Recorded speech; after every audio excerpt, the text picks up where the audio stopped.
Hi everyone, this is Hemaraj Designer. Hemaraj designer Kannada YouTube ಚಾನಲ್ಗೆ ಆತ್ಮೀಯವಾದಂತಹ ಸ್ವಾಗತ ಸ್ನೇಹಿತರೆ. 3 ಮಂತ್ಸ್ ಫ್ರೀ ಫ್ಯಾಷನ್ ಡಿಸೈನಿಂಗ್ ಕ್ಲಾಸಸ್ಗಳನ್ನ ಕಂಡಕ್ಟ್ ಮಾಡ್ತಾ ಇದ್ದೀನಿ. ಯಾರಿಗೆಲ್ಲ ಇಂಟ್ರೆಸ್ಟ್ ಇದೆ ನನ್ನ ಒಂದು ಚಾನಲ್ನ ಸಬ್ಸ್ಕ್ರೈಬ್ ಮಾಡ್ಕೊಳ್ಳಿ, ಲೈಕ್ ಮಾಡಿ, ಶೇರ್ ಮಾಡಿ. ಇವತ್ತಿನ ಟಾಪಿಕ್ ಬಂದು ಸ್ಟಿಚಿಂಗ್. ಒಬ್ಬ ಫ್ಯಾಷನ್ ಡಿಸೈನರ್ಗೆ ಡ್ರಾಯಿಂಗ್ ಹೇಗೆ ಇಂಪಾರ್ಟೆಂಟೋ ತನ್ನ ಡಿಸೈನ್ಸ್ನ ಡಿಸ್ಪ್ಲೇ ಮಾಡೋದಕ್ಕೆ, ಗಾರ್ಮೆಂಟ್ನ ಡಿಸ್ಪ್ಲೇ ಮಾಡೋದಕ್ಕೆ ಸ್ಟಿಚಿಂಗ್ ಕೂಡ ಅಷ್ಟೇ ಇಂಪಾರ್ಟೆಂಟ್ ಆಗುತ್ತೆ. ತನ್ನ ಒಂದು ಡಿಸೈನ್ನ ತಾನೇ ಸ್ಟಿಚ್ ಮಾಡಿ ಎಕ್ಸ್ಪ್ಲೈನ್ ಮಾಡೋದ್ರಿಂದ ತನ್ನ ಒಂದು ಸ್ಕಿಲ್ಸ್ ಬೇರೆಯವ್ರಿಗೆ ಅರ್ಥ ಆಗುತ್ತೆ.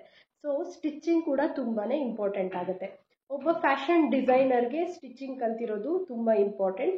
ಇವತ್ತಿನ ಒಂದು ಸ್ಟಿಚಿಂಗ್ ಕ್ಲಾಸ್ಗೆ ಯಾವುದಾದ್ರೂ ನಿಮ್ಮ ಹತ್ರ ಒಂದು ಮಷೀನ್ ಇರಬೇಕಾಗತ್ತೆ, ಒಂದು ಮೆಜರ್ಮೆಂಟ್ ಟೇಪ್ ಬೇಕಾಗತ್ತೆ, ಕತ್ರಿ ಬೇಕಾಗತ್ತೆ, ಒಂದು ಡ್ರಾಯಿಂಗ್ ಶೀಟ್ ಬೇಕು. ಡ್ರಾಯಿಂಗ್ ಶೀಟ್ ಸ್ವಲ್ಪ ದಪ್ಪ ಇರುವಂಥ ಚಾರ್ಟ್ ಶೀಟ್ ಅಂತ ಸಿಗುತ್ತೆ, ಅದನ್ನು ನೀವು ಬಳಕೆ ಮಾಡಬೇಕಾಗತ್ತೆ. ಅದಾದ ನಂತರ ಒಂದು ಮೆಟಲ್ ಸ್ಕೇಲ್ ಬೇಕು, ಪೆನ್ಸಿಲ್ ಬೇಕು, ಪೆನ್ ಬೇಕು. ಸೊ ಕ್ಲಾಸಸ್ ಏನು ಅಂತ ಹೇಳಿಬಿಟ್ಟು ತಿಳಿಸ್ಕೊಡ್ತೀನಿ. 3 ಡೇಸ್ 4 ಡೇಸು ಸ್ಟಿಚಿಂಗ್ನ ಪ್ರಾಕ್ಟೀಸ್ ಮಾಡಬೇಕು ನೀವು. ನಾನಿವತ್ತು ಹೇಳ್ಕೊಡೋದನ್ನು ಸಡನ್ನಾಗಿ ಸ್ಟಿಚಿಂಗ್ ಕಲಿಯೋದಕ್ಕಾಗೋದಿಲ್ಲ. 2 ಡೇಸ್ 3 ಡೇಸು ಸ್ವಲ್ಪ ಎಫರ್ಟ್ ಹಾಕಬೇಕು. ಕಷ್ಟ ಅನಿಸುತ್ತೆ ಸ್ಟಿಚಿಂಗ್ ಕಲಿಬೇಕಾದ್ರೆ, ಬಟ್ ಯಾವುದು ಕಷ್ಟ ಪಡ್ದಲೇ ನಮಗೆ ಕಲಿಯೋದಕ್ಕಾಗೋದಿಲ್ಲ ಅಲ್ವಾ. ಸೊ ಸ್ಟಿಚಿಂಗ್ ಕ್ಲಾಸಸ್ ಹೇಗೆ ಅಂತ ಪ್ರಾಕ್ಟೀಸ್ ಮಾಡೋದು ತಿಳಿಸ್ಕೊಡ್ತೀನಿ. ಇಂಟ್ರೆಸ್ಟ್ ಇರುವಂಥವರು ವಿತಿನ್ 1 ಡೇನಲ್ಲೇ ಸ್ಟಿಚಿಂಗ್ ಕಲ್ತ್ಕೊಳ್ಬೋದು, ಮಾರ್ನಿಂಗಿಂದ ಈವ್ನಿಂಗ್ ಒಳಗಡೆ ಪ್ರಾಕ್ಟೀಸ್ ಮಾಡಿಕೊಂಡ್ರೆ. ಸೊ ಬನ್ನಿ ಸ್ನೇಹಿತರೆ ನೋಡೋಣ. ಈ ರೀತಿ ಯಾವುದಾದ್ರೂ ಡ್ರಾಯಿಂಗ್ ಶೀಟ್ ಅಥವಾ ನಿಮ್ಮ ಹತ್ರ ಇದ್ದರೆ ಬ್ರೌನ್ ಶೀಟ್ನ ಯೂಸ್ ಮಾಡ್ಕೊಳ್ಬಹುದು. ಈ ರೀತಿ ಕಟ್ ಮಾಡ್ಕೊಳ್ಳಿ. ಇದು ಸ್ವಲ್ಪ ತಿಕ್ಕಾಗಿರುತ್ತೆ, ತಿಕ್ಕಾಗಿದ್ರೇ ನಿಮಗೆ ಶೀಟ್ ಹರಿದೋಗಲ್ಲ ನಾವು ಸ್ಟಿಚ್ ಮಾಡಬೇಕಾದ್ರೆ. ಈ ರೀತಿ ಕಟ್ ಮಾಡ್ಕೊಳ್ಳಿ. A4 ಶೀಟ್ ತಗೊಂಡು swing machine stitch practice designs ಅಂತ ಹೇಳಿ ನೋಟ್ ಮಾಡಿಕೊಂಡು ಟೋಟಲ್ 15 ಡಿಸೈನ್ಸ್ ಡ್ರಾಯಿಂಗ್ ಇದೆ. ಈ ಒಂದು ಡ್ರಾಯಿಂಗ್ಸ್ನ ನೀವು ಕಂಪ್ಲೀಟ್ A4 ಶೀಟಲ್ಲಿ ನಾನು ಏನು ಕಟ್ ಮಾಡಿದ್ದೀನಿ ಒಂದೊಂದು ಡಿಸೈನ್ನ ಒಂದೊಂದು ಶೀಟಿಗೆ ಡ್ರಾಯಿಂಗ್ ಮಾಡಬೇಕು. ಫಾರ್ ಎಕ್ಸಾಂಪಲ್ ಸ್ಟ್ರೈಟ್ ಸ್ಟಿಚ್ನೇ ಒಂದು 11 ಲೈನ್ನ ನೀವು ಡ್ರಾಯಿಂಗ್ ಮಾಡ್ಕೊಳ್ಳಿ. Second one lock stitch straight ಏನಿದೆ ಅದನ್ನೇ ಒಂದು 11ನ್ನ ನೆಕ್ಸ್ಟ್ ಶೀಟಿಗೆ ಡ್ರಾಯಿಂಗ್ ಮಾಡಿಕೊಂಡು ಅದ್ರ ಮೇಲೆ ನೀವು ಸ್ಟಿಚಿಂಗ್ನ ಪ್ರಾಕ್ಟೀಸ್ ಮಾಡಬೇಕು. First one straight stitch, second one lock straight stitch, third one curve stitch, deep curve stitch, fifth one zigzag stitch, sixth one deep zigzag stitch, seventh one square stitch, eighth one triangle stitch, ninth one circle stitch, 10th one star stitch, 11th one flower stitch. ಈ ರೀತಿ complete ಡಿಸೈನ್ಸ್ನ ನೀವು ಕೂಡ drawing ಮಾಡಿ. ಅದಾದ ನಂತರ ಎಲ್ಲ ಪ್ರತಿಯೊಂದು ಕೂಡ ತುಂಬ ಹಾರ್ಡ್ ವರ್ಕ್ ಮಾಡಿ ಪ್ರಾಕ್ಟೀಸ್ ಮಾಡಬೇಕು. ಒಂದೇ ದಿನದಲ್ಲಿ ಖಂಡಿತ ಸ್ಟಿಚಿಂಗ್ ಬೇಸಿಕ್ ಲೆವೆಲ್ ಕಲಿಯೋದಕ್ಕೆ ಆಗೋದಿಲ್ಲ. ಒಂದು ವೀಕ್ ಟೈಮ್ ತಗೊಳ್ಳಿ. ಕಂಪ್ಲೀಟ್ ಪ್ರಾಕ್ಟೀಸ್ ಮಾಡಿರೋ ಶೀಟ್ಸ್ಗಳನ್ನ ನಾನು ಹೇಗೆ ಕಳಿಸ್ಬೇಕು ಅಂತ ಹೇಳ್ತೀನಿ. ಫೈನಲ್ ಆಗಿ ಆ ಒಂದು ಅಸೈನ್ಮೆಂಟ್ನ ನನಗೆ ಸೆಂಡ್ ಮಾಡಬೇಕು. ಈ ರೀತಿ ಸ್ಟಿಚಸ್ಗಳನ್ನ ಕಂಪ್ಲೀಟ್ ಒಂದೊಂದು ಶೀಟಿಗೆ ಡ್ರಾಯಿಂಗ್ ಮಾಡಿ. ನಾನು ಸುಮ್ಮನೆ ಸ್ಯಾಂಪಲ್ ತೋರಿಸೋದಕ್ಕೋಸ್ಕರ ಮಾಡಿದ್ದೀನಿ. ನೀವು ತುಂಬ ನೀಟಾಗಿ ಅಸೈನ್ಮೆಂಟ್ನ ಮೇಂಟೈನ್ ಮಾಡಬೇಕು. ನಿನ್ನೆ ನಾನು ಯಾವ ರೀತಿ ಅಸೈನ್ಮೆಂಟ್ ತೋರಿಸ್ದೆ ಅದೇ ರೀತಿ ನೀವು ಕಂಪ್ಲೀಟಾಗಿ ಬಾರ್ಡರ್ಸ್ನ ಡ್ರಾ ಮಾಡಿಕೊಂಡು ಅದರೊಳಗಡೆ ಒಂದು 3 ಡಿಸೈನ್ನ ಪ್ಯಾಟ್ರನ್ಗಳನ್ನು ಡ್ರಾಯಿಂಗ್ ಮಾಡಿ ನೀಟಾಗಿ ಅದರ ನೇಮ್ಗಳನ್ನ ಮೆನ್ಷನ್ ಮಾಡಿಬಿಟ್ಟು ಫೈಲ್ನ ಮೇಂಟೈನ್ ಮಾಡಬೇಕು. ಇವಾಗ ಡ್ರಾಯಿಂಗ್ ಶೀಟ್ ಇತ್ತಲ್ಲ ಅದಕ್ಕೆ ಈ ರೀತಿ ನೀವು ಲೈನ್ಸ್ನ ಡ್ರಾಯಿಂಗ್ ಮಾಡ್ಕೊಳ್ಳಿ. ಯಾವಾಗಲೂ ಅಷ್ಟೇ ಸ್ಟಿಚ್ ಸ್ಟಾರ್ಟಿಂಗಲ್ಲಿ ಲಾಕ್ ಮಾಡಿಕೊಂಡೇ ಸ್ಟಾರ್ಟ್ ಮಾಡ್ತೀವಿ, ಸ್ಟಿಚ್ ಎಂಡಿಂಗಲ್ಲಿ ಕೂಡ ಲಾಕ್ ಮಾಡೇ ಸ್ಟಿಚ್ಚನ್ನು ಸ್ಟಾಪ್ ಮಾಡ್ತೀವಿ. ಸೊ ಇದನ್ನು ನಾವು ಮೈಂಡಲ್ಲಿ ಇಟ್ಕೋಬೇಕು. ಸ್ಟಾರ್ಟಿಂಗ್ ಸ್ಟಿಚ್ ಮಾಡಬೇಕಾದ್ರೆ ಸ್ಟ್ರೈಟಾಗಿ ಮಾಡ್ಕೊಂಡು ಹೋಗಿ 1 ಲೈನ್ 2 ಲೈನ್. ನಿಮಗೆ ಪ್ರಾಕ್ಟೀಸ್ ಮಾಡೋಕ್ಕೆ ತುಂಬ ಟೈಮ್ ಬೇಕಾಗುತ್ತೆ. ಅಟ್ಲೀಸ್ಟ್ ಒಂದೊಂದು ಡಿಸೈನ್ನ ಒಂದು 4 ಶೀಟ್ ಅಷ್ಟು ಪ್ರಾಕ್ಟೀಸ್ ಮಾಡಬೇಕು.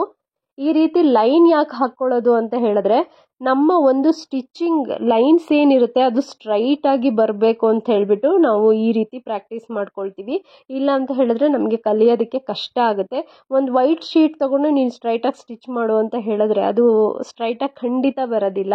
ಅದರಿಂದ ಸ್ಟಾರ್ಟಿಂಗ್ ನಾವು ಈ ರೀತಿ ಲೈನ್ಸ್ನ ಹಾಕ್ಕೊಂಡೇ ಡ್ರಾಯಿಂಗ್ ಮಾಡ್ಕೊಳ್ಬೇಕು.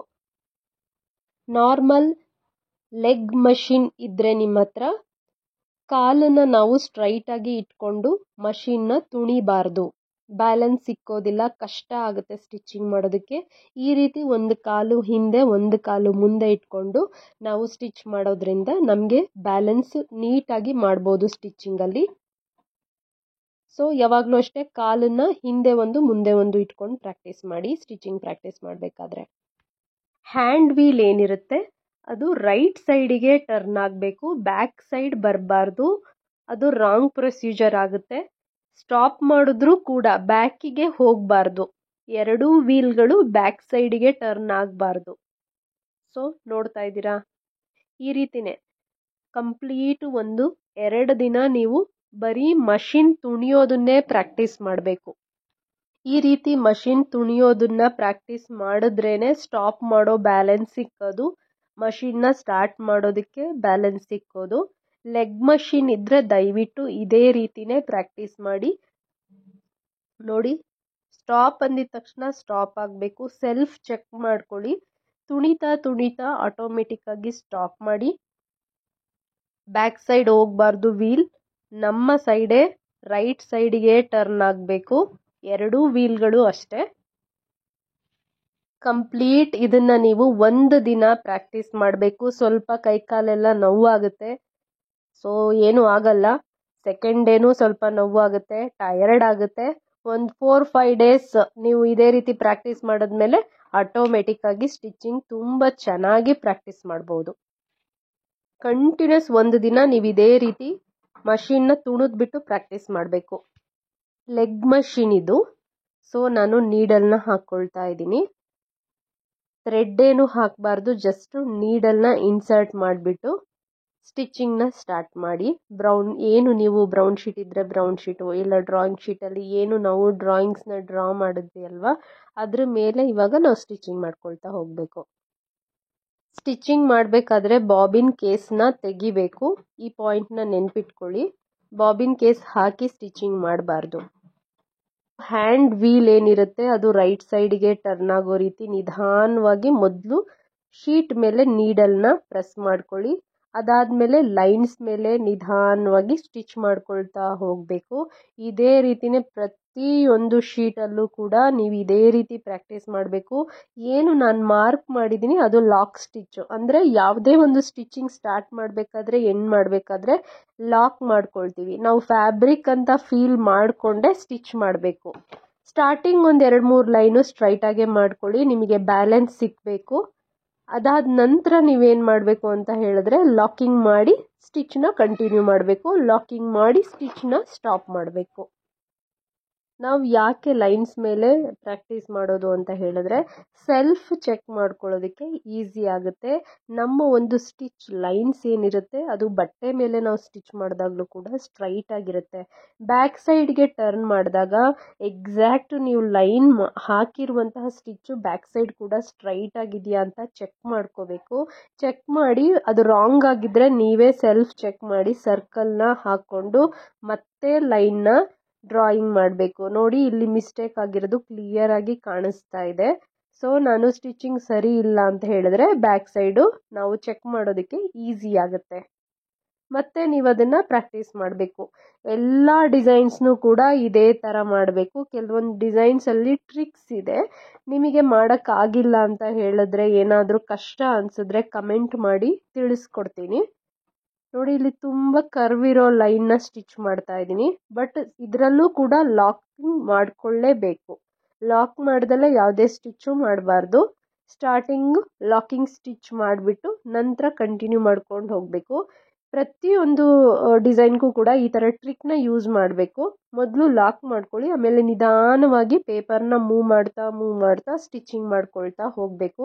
ತುಂಬ ಇಂಪಾರ್ಟೆಂಟ್ ಫ್ರೆಂಡ್ಸ್, ಈ ಒಂದು ಡಿಸೈನ್ ಸ್ಟಿಚಿಂಗ್ಸ್ನ ನೀವು ಪ್ರಾಕ್ಟೀಸ್ ಮಾಡಿಲ್ಲ ಅಂದರೆ ಫಿನಿಶಿಂಗ್ ಮೆಥಡ್ ಏನಿರುತ್ತೆ ಸ್ಟಿಚಿಂಗಲ್ಲಿ ತುಂಬ ಪೂರ್ ಆಗಿರುತ್ತೆ, ಕ್ವಾಲಿಟಿ ಚೆನ್ನಾಗಿರಲ್ಲ ಸ್ಟಿಚಿಂಗ್ ಕ್ವಾಲಿಟಿ.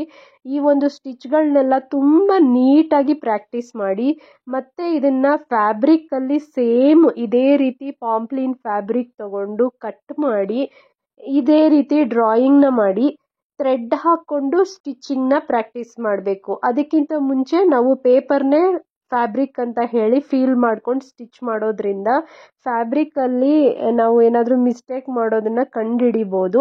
ಮೊದಲೇ ಸ್ಟಿಚಿಂಗ್ ಪ್ರಾಕ್ಟೀಸ್ ಪೇಪರಲ್ಲಿ ಮಾಡ್ಕೊಂಡಿದ್ರೆ ಫ್ಯಾಬ್ರಿಕ್ ಮೇಲೆ ಮಾಡೋದಕ್ಕೆ ಈಸಿ ಆಗುತ್ತೆ. ಯಾವುದೇ ರೀತಿ ಸ್ಟಿಚಿಂಗ್ ಗೊತ್ತಿಲ್ಲ, ಬೇಸಿಕ್ ಲೆವೆಲ್ ಸ್ಟಿಚಿಂಗ್ ಪ್ರಾಕ್ಟೀಸ್ ಅಂದರೆ ಇದೇ ರೀತಿ ಇರುತ್ತೆ. ಯಾವುದೇ ಫ್ಯಾಷನ್ ಡಿಸೈನರ್ ಆಗಿರ್ಬೋದು, ಕಾಲೇಜ್ಗಳಲ್ಲಾಗಿರ್ಬೋದು, ಸ್ಟಾರ್ಟಿಂಗ್ ಈ ರೀತಿ ಒಂದು ಸ್ಟಿಚಸ್ನ ಪ್ರಾಕ್ಟೀಸ್ ಮಾಡಿಸೇ ನಿಮಗೆ ಸ್ಟಿಚಿಂಗ್ ಕಲಿಯೋದು. ಸೊ ನೋಡಿ ಇಲ್ಲಿ ಯಾವ ರೀತಿ ಟರ್ನ್ ಆಗ್ತಾ ಇದೆ ಅಂತ ಹೇಳಿ. ಈ ರೀತಿ ನಿಧಾನವಾಗಿ ಮಾಡ್ಕೊಳ್ಳಿ. ನಿಧಾನಕ್ಕೆ ಮಾಡ್ತೀನಿ ಅಂತ ಹೇಳ್ಬಿಟ್ಟು ಒಂದೊಂದು ಡಾಟ್ ರೀತಿ ಸ್ಟಿಚ್ ಮಾಡಬಾರ್ದು. ಪ್ರಾಕ್ಟೀಸ್ ಆಗಬೇಕು ಅಂದರೆ ಸ್ವಲ್ಪ ಸ್ಪೀಡಾಗೆ ಸ್ಟಿಚ್ ಮಾಡಬೇಕು. ನೋಡಿ ಇಲ್ಲಿ ಮಿಸ್ಟೇಕ್ ಆಗಿರೋದು ಕ್ಲಿಯರಾಗಿ ಕಾಣುತ್ತೆ. ಈ ರೀತಿ ಮಿಸ್ಟೇಕ್ ಆಗಿರೋದನ್ನ ಸರ್ಕಲ್ ಮಾಡ್ಕೋಬೇಕು, ಮತ್ತೆ ಡ್ರಾಯಿಂಗ್ ಮಾಡಬೇಕು, ಮತ್ತೆ ಪ್ರಾಕ್ಟೀಸ್ ಮಾಡಬೇಕು. ಆ ರೀತಿ ಮಾಡಿದಾಗಲೇ ನಿಮಗೆ ಸ್ಟಿಚಿಂಗ್ ಕಲಿಯೋದಕ್ಕೆ ಈಸಿ ಆಗೋದು. ಯಾವಾಗಲೂ ಅಷ್ಟೇ ಸ್ಟಿಚಿಂಗ್ ಮಾಡಬೇಕಾದ್ರೆ ನಾವು ರೈಟ್ ಸೈಡಿಂದನೇ ಸ್ಟಾರ್ಟ್ ಮಾಡ್ತೀವಿ. ನೋಡಿ ಈ ರೀತಿ ನಿಧಾನಕ್ಕೆ ಮೂವ್ ಮಾಡ್ತಾ ಸ್ಟಿಚ್ ಮಾಡಬೇಕು. ಬಟ್ ಯಾವಾಗಲೂ ಅಷ್ಟೇ ನೀಡಲ್ನ ಕೆಲವ್ರು ಏನು ಮಾಡ್ತಾರೆ ಅಂದರೆ ಚುಚ್ಚಿ ಆ ಒಂದು ಡಿಸೈನಿಗೆ ಬ್ಯಾಕ್ ಸೈಡ್ ಚೆಕ್ ಮಾಡೋದಕ್ಕೆ ತಗೊಂಡು ಬರ್ತಾಯಿದ್ರು ನನ್ನ ಸ್ಟೂಡೆಂಟ್ಸು. ಬಟ್ ಆ ರೀತಿ ಎಲ್ಲ ಮಾಡಬಾರ್ದು. ನಿಮಗೆ ನೀವೇ ಫ್ಲರ್ಟ್ ಮಾಡ್ಕೊಳ್ಬಾರ್ದು. ಕಂಪ್ಲೀಟ್ 1 ವೀಕ್ ಈ ಸ್ಟಿಚಿಂಗ್ನ ನೀವು ಪ್ರಾಕ್ಟೀಸ್ ಮಾಡಲೇಬೇಕು. ಇಲ್ಲ ಅಂತ ಹೇಳಿದ್ರೆ ಸ್ಟಿಚಿಂಗ್ ಕಲಿಯೋದಕ್ಕೆ ಆಗೋದಿಲ್ಲ, ತುಂಬ ಕಷ್ಟ ಆಗುತ್ತೆ, ಫಿನಿಶಿಂಗ್ ನೀಟಾಗಿ ಬರೋದಿಲ್ಲ. ಈ ಕರ್ವ್ಸ್ ಆಗಿರ್ಬೋದು, ಜಿಗ್ಜ್ಯಾಗ್ ಸ್ಟಿಚಸ್ ಆಗಿರ್ಬೋದು, ಇದನ್ನೆಲ್ಲ ಪ್ರಾಕ್ಟೀಸ್ ಮಾಡೋದ್ರಿಂದ ನಮಗೆ ಹಾರ್ಮೋಲಲ್ಲಿ ಕರ್ವ್ ಸ್ಟಿಚಸ್ ಇರುತ್ತೆ, ರೌಂಡ್ ನೆಕ್ ಡಿಸೈನ್ಸ್ ಇರುತ್ತೆ, ಜಿಗ್ಜ್ಯಾಗ್ ಸ್ಟಿಚಸ್ ಇರುತ್ತೆ. ಅದನ್ನೆಲ್ಲ ನಾವು ಈಸಿಯಾಗಿ ಫ್ಯಾಬ್ರಿಕ್ಕಲ್ಲಿ ಸ್ಟಿಚ್ ಮಾಡಿದಾಗ ತುಂಬ ಈಸಿಯಾಗಿ ನಾವು ಸ್ಟಿಚಿಂಗ್ ಮಾಡ್ಬೋದು. ಅದರಿಂದನೇ ಇದನ್ನು ಪ್ರಾಕ್ಟೀಸ್ ಮಾಡಿಸೋದು. ನೆಕ್ಲೈನ್ಸ್ ಎಲ್ಲ ಚೆನ್ನಾಗಿ ಬರಲ್ಲ ಅಂತ ಹೇಳಿದ್ರೆ ಈ ಒಂದು ಸ್ಟಿಚಸ್ನ ಪ್ರಾಕ್ಟೀಸ್ ಮಾಡಿಲ್ಲ ಅಂದರೆ ಖಂಡಿತ ಬರೋದಿಲ್ಲ. ಪ್ರತಿಯೊಂದು ಸ್ಟಿಚಸ್ನು ಕೂಡ ನಿಮಗೆ ನೀವೇ ಸೆಲ್ಫ್ ಚೆಕ್ ಮಾಡ್ಕೊಳ್ಳಿ. ರಾಂಗ್ ಆಗಿದ್ದರೆ ರಾಂಗ್ ಅಂತ ಬ್ಯಾಕ್ ಸೈಡ್ ಚೆಕ್ ಮಾಡಿಬಿಟ್ಟು ಹಾಕ್ಕೊಂಡ್ಬಿಟ್ಟು ಮತ್ತೆ ಒಂದೊಂದು ಶೀಟು ಪರ್ಫೆಕ್ಟಾಗಿ ಅಷ್ಟೂ ಲೈನ್ಸು ಡ್ರಾಯಿಂಗ್ ಮಾಡಿರುವಂತಹ ಶೀಟ್ನಲ್ಲಿ ಬ್ಯಾಕ್ ಸೈಡ್ ತುಂಬ ಕ್ಲೀನಾಗಿ ಕಾಣಿಸ್ಬೇಕು. ಆ ಥರ ಸ್ಟಿಚಿಂಗ್ ನೀವು ಪ್ರಾಕ್ಟೀಸ್ ಮಾಡಬೇಕು. ಸೊ ಇದನ್ನು ಪ್ರಾಕ್ಟೀಸ್ ಮಾಡಿ ಫೈನಲ್ ಆಗಿ ಫ್ಯಾಬ್ರಿಕ್ಕಲ್ಲಿ ಸ್ಟಿಚ್ ಮಾಡಿ ಅಸೈನ್ಮೆಂಟ್ನ ತೋರಿಸ್ಬೇಕು. ಯಾರೆಲ್ಲ ಸ್ಟಿಚಿಂಗ್ ಕಲಿಬೇಕು ಅನ್ನೋ ಇಂಟ್ರೆಸ್ಟ್ ಇದೆ, ಈ ರೀತಿ ಒಂದು ಸ್ಟಿಚಿಂಗ್ ಪ್ರಾಕ್ಟೀಸ್ ಮಾಡಿದ್ರೇ ಮಾತ್ರ ನಿಮಗೆ ಸ್ಟಿಚಿಂಗ್ ಕಲಿಯೋದಕ್ಕಾಗೋದು. ಇಲ್ಲ ಅಂದರೆ ಫಿನಿಶಿಂಗ್ ಬರಲ್ಲ. ಹ್ಯಾಂಡ್ ವೀಲ್ ಯಾವಾಗಲೂ ಅಷ್ಟೇ ಸೆಲ್ಫ್ ಅಂದರೆ ನಮ್ಮ ಕಡೆ ರೈಟ್ ಸೈಡ್ಗೆ ತಿರುಗಬೇಕು. ಹ್ಯಾಂಡ್ ವೀಲು ಅಷ್ಟೇ, ಲೆಗ್ ವೀಲು ಅಷ್ಟೇ ಡೌನಲ್ಲಿರೋದು. ನೋಡಿ ಇದು ಸ್ಟಾಪ್ ಮಾಡಿದ್ರೂ ಕೂಡ ಬ್ಯಾಕ್ ಸೈಡ್ ಹೋಗಬಾರ್ದು. ಆ ರೀತಿ ನೀವು ಪ್ರಾಕ್ಟೀಸ್ ಮಾಡ್ಕೋಬೇಕು. ಈ ರೀತಿ ಸ್ಟ್ರೈಟಾಗಿ ಕಾಲಿಟ್ಕೋಬಾರ್ದು. ಬ್ಯಾಲೆನ್ಸಿಂಗಿಗೆ ಈ ಥರ ಹಿಂದೆ ಒಂದು ಮುಂದೆ ಒಂದು ಇಟ್ಕೋಬೇಕು. ಅಸೈನ್ಮೆಂಟ್ಗಳನ್ನ ಮಾಡಿ ಆದಷ್ಟು ಅವತ್ತಿನ ವರ್ಕ್ನ ಅವತ್ತೇ ಕಂಪ್ಲೀಟ್ ಮಾಡೋದಕ್ಕೆ ಟ್ರೈ ಮಾಡಿ. ನೆಕ್ಸ್ಟ್ ಕ್ಲಾಸಲ್ಲಿ ಮೀಟ್ ಮಾಡ್ತೀನಿ.